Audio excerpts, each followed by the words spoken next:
कहीं भी किसी तरह की बात सबसे बड़ी बात संवाद होती है। आपस में हम बात नहीं करेंगे, अब घर में ही अपन देखते हैं तो घर में झगड़ा हो जाए और 3 दिन अपन संवाद की स्थिति नहीं रखे तो चौथे दिन और विकराल रूप ले लेगा।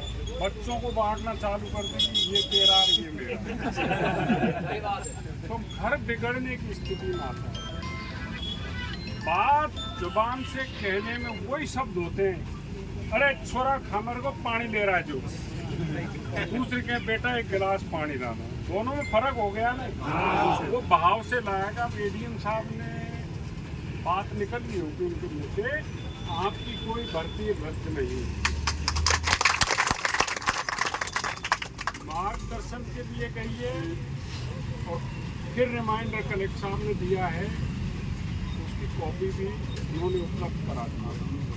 अब सबसे बड़े आपके पाले में बॉल ये है कि जो लोग शिकायत कर रहे थे कि साहब हम फिजिकल में पास हो गए और हमारा नाम नहीं आया, सबसे पहले पूरे जिले में उन लोगों की सूची संकलित की जाए कि कौन लोग हैं जो फिजिकल में पास हो गए, उनका नाम कैसे रहा, उनके साथ अनजस्टिस कैसे हुआ, वो सूची कलेक्टर साहब को उपलब्ध करा दी। उसकी वो पैरेलल जांच कराती रहेंगी, वहाँ से मार्गदर्शन आ जाएगा और मार्गदर्शन आने के बाद उस सूची में अगर किसी के साथ गड़बड़ हुई है, अन्याय हुआ है, तो उसका नाम जोड़ा जाएगा।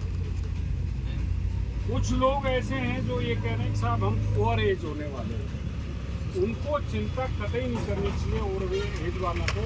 जब कोई भर्ती प्रारंभ होती है और अगर किसी कारण से वो इतनी समय व्यतीत हो जाए कि वो उसकी एज निकल जाए तो उस पर इफेक्ट नहीं होता है। और वहाँ से जो राज्य सरकार से इधर मार्गदर्शन आएगा उसमें एक लाइन और जुड़ा देंगे कि जिनकी उम्र उस समय कंप्लीट थी उनको बीच में माना जाए। तो आप कतई चिंता नहीं करें, अगर कोई बैकडोर एंट्री इस लिस्ट में हुई है और जांच कलेक्टर साहब कराएंगे, जांच कमेटी बिठाएंगे, तो उसमें कोई अगर गलत है तो नाम निकलेगा तो बेटा निकलेगा। और जिनका नाम रह गया है फिजिकल में पास हैं, वो अपने नाम इनको दे दें, आंदोलनकारियों को, जीतू को दे दें, संजय को दे दें और किसी को तीसरे को दे दें। उसकी सूची संकलित करके जल्दी से जल्दी कलेक्टर साहब को आप दे दें तो उस बात की जाँच करा देंगे। आप लोग कतई निश्चिंत रहें, कोई धरने प्रदर्शन की कतई आवश्यकता नहीं है। कुछ जिलों में जो शिकायतें आई थी उनमें और भी जिले शामिल हैं, उनकी पत्रावलियां सभी राज्य सरकार को मार्गदर्शन के लिए गई है।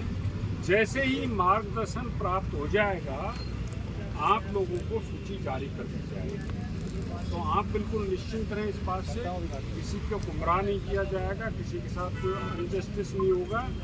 जो आदमी पात्र है, जिसका नाम जाना है, जिसका नाम उजागर होना है, जिसका नाम डिक्लेयर होना है, वो हो जाएगा। और आप लोगों को जो राज्य सरकार आपसे जो सेवा चाहती है, जितने वेतन पाते उस पर जो चाह रही है, जो आपको शर्तें आपको सबको मालूम है, वो निश्चित रूप से उनकी सूची निकल जाएगी।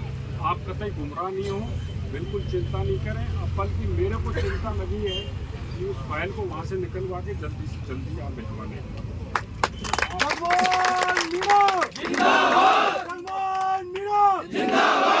आप उस चीज़ को लेकर बिल्कुल निश्चिंत रहें, लेकिन ये बॉल फिर आपके पाले में, अगर फाइल वहाँ से आ गई मार्गदर्शन के बाद और फिर आप कलेक्टर साहब को जाके दे रहे हो, साहब मेरा नाम रह गया, फलाने का रह गया, ढिमके का रह गया, तो वो कतई नहीं चलेगा।